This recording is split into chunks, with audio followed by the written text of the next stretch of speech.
Hi, I'm Paul Egger. And I'm Ryan Hamilton. Welcome to this week's Legislative Update.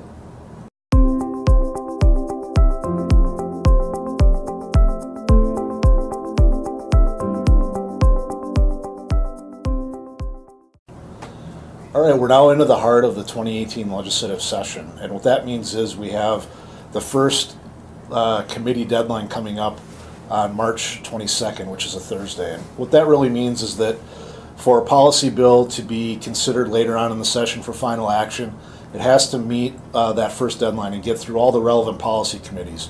So we're working on a couple of bills that this applies to. We've talked about the Internet CE seat time issue bill in past updates. That's a bill that would have to meet that first committee deadline. There's also a bill that we've been talking about for this session, but was also an issue last session, and that has to do with the property assessed clean energy loans issue.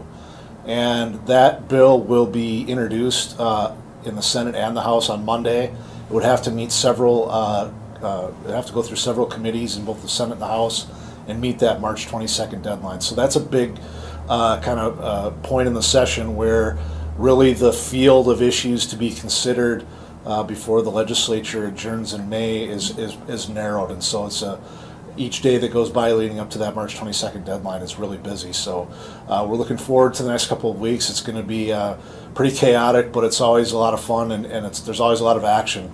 And so with that, I want to turn it over to Ryan. He's going to highlight a few issues that have come up recently that we're also tracking through the process. Hi folks, Paul mentioned our two Realtor-specific initiatives, which are things that we brought to the legislature this session. But one given in any session is that things are going to pop up over the course of the months that we're there that we hadn't anticipated over the interim.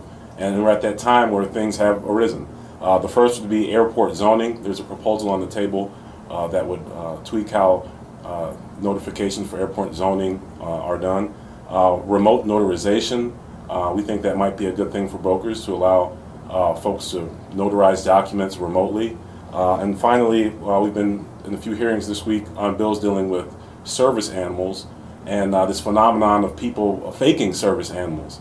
And that kind of, and service animals are actually a big issue that we see on the legal hotline and emotional support animals. So we're following that debate very closely. Finally, we have Housing Day on March 14th. And we look forward to seeing all of you who've already signed up. And if you haven't signed up, it's not too late. So as soon as you see that, sign up for Housing Day on 3/14. Thanks.